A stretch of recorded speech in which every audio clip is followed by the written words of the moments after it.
மதிசூடியமைந்தனை வானனே மதிசூடியமைந்தனை வானனே மதிசூடியமை. If you are capable of causing depression to yourself, I am saying this not without any concern for your illness or not due to lack of compassion, because that is the nature of what's happening to you. If you are causing depression to yourself, you are able to generate substantial amount of intense emotions and thoughts, but in the wrong direction. If you don't have very strong emotions, very intense thoughts about something, you cannot get depressed. It is just that you are generating thoughts and emotion which work against you, not for you. So you are strong enough to cause depression to yourself because for you to cause a mental illness for yourself, unless you're pathologically ill, which is just a small number of people, rest are all self-created. Most of them are self-created. A few are pathologically ill, they cannot help it. It just comes from within because of genetic and other factors. Almost everybody here,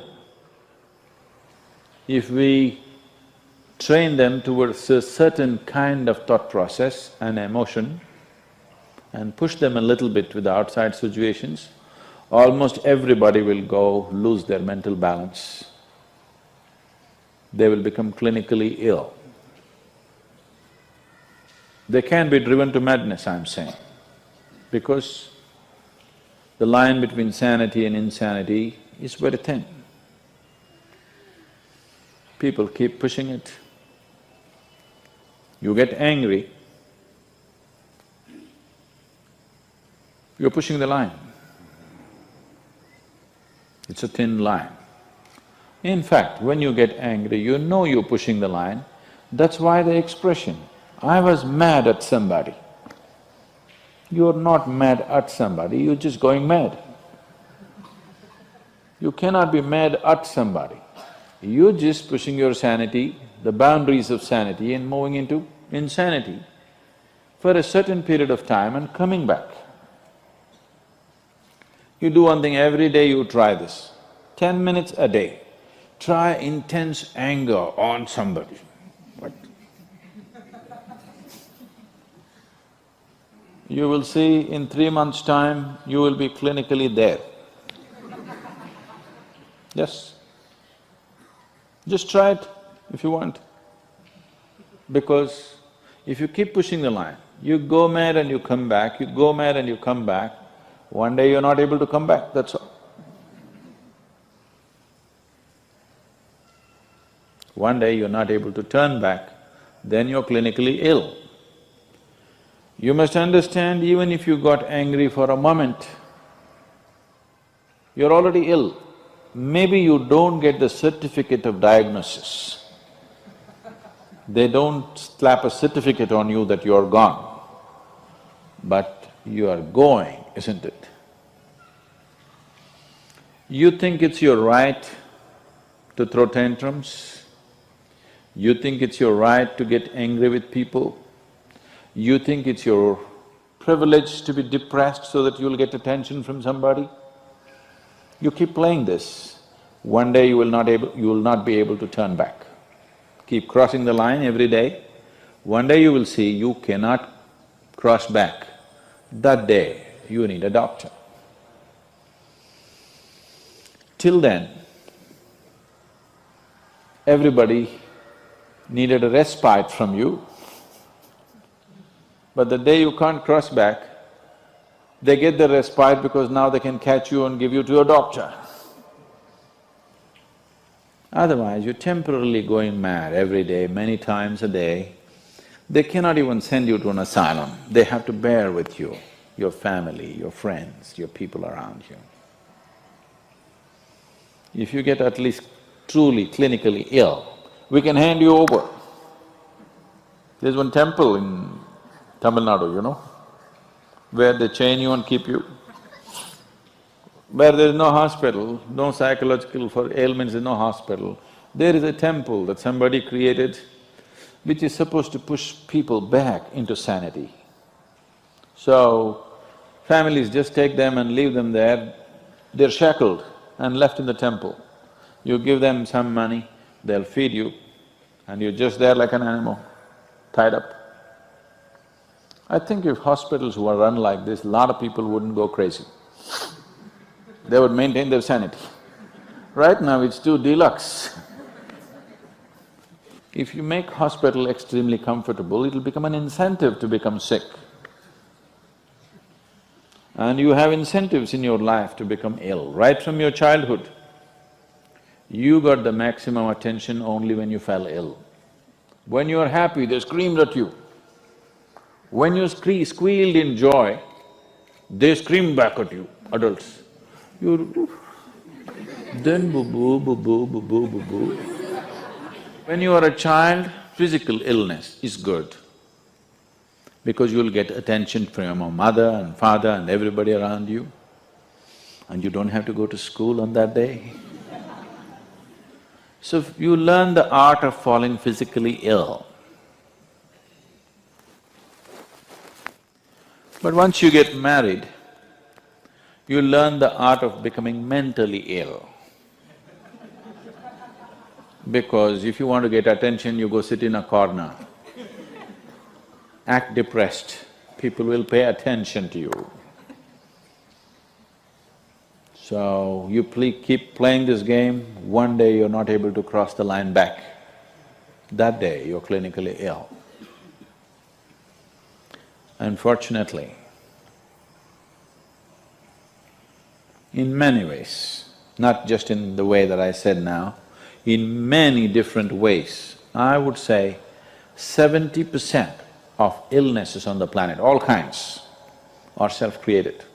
Even if you get an infection, there is a way. If you keep yourself in a certain way, physically and mentally, the virus and the bacteria will not work the same way as it works upon somebody else.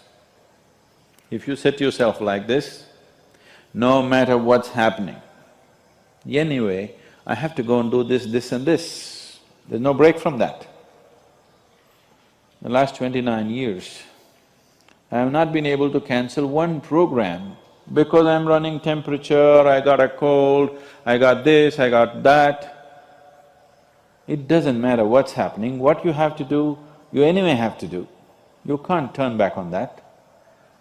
Either out of your commitment or you have a boss like that. One way or the other, if it happens, then you will see, you will not at all fall sick so often. Because if you have temperature, you still have to go. If it's summer, you still go, right? Now, a lot of people don't go. It's a little hot outside, they don't go and work. Little cold outside, they don't go and work.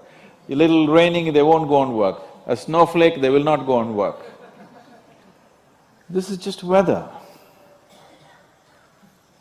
So for every change in weather, if you have the comfort of covering yourself in a blanket and lying down, once you create that, your body will learn to fall sick as often as possible. If you just keep it this way, it doesn't matter what it is, anyway I have to go and do what I have to do, you will see your body will just bounce back as quickly as possible, even if it gets the worst kind of infections. So, you just have to set the necessary conditions for health, necessary incentives for health, both for yourself and your children if you have them. Do not set incentives for sickness. If a child is sick, observe him from a distance, never go cuddling. He knows that's the worst time of his life, and he knows he has to get well soon. And give him the best attention when he is joyful, you will see he naturally learns from within. His very chemistry will learn that it pays to be joyful, it doesn't pay to be sick. If you make this very clear to your own biology, to your own chemistry and to everybody around you, you will see people will not fall sick as often as they are right now. So set that up for yourself. You will see you will get healthy. If you can turn your mind this way, you can also turn it this way. I want you to understand this. No, I'm like this because my father abused me when I was 7 years of age. If you know all that bullshit, you can as well turn yourself around, isn't it?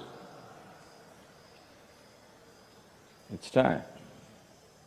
You must understand, mentally, physiologically, chemically, energy-wise, you must clearly understand it doesn't pay to be sick, unhappy, depressed. It doesn't pay.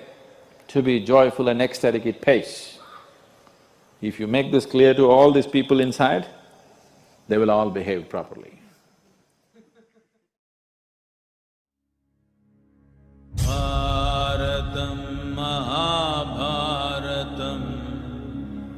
Ganga Narmada Punyatirtam Sindhu Saraswati Kaveri Jivana Karanam